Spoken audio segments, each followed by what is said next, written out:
याच्यात काय आहे? त्याच्यामध्ये खाऊ आहे. हा उघडायचं? उघडूया. हं. या बॉक्समध्ये नेमका कोणता खाऊ लपलाय हे पाहण्यासाठी खारुताई लई आतुर होती.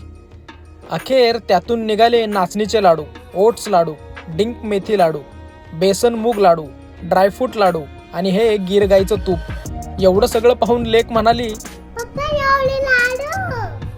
शुद्ध गीर गाईच्या साजूक तुपात बनवलेले वेगवेगळ्या प्रकारचे पौष्टिक लाडू पाहूनच तोंडाला पाणी येत होतं.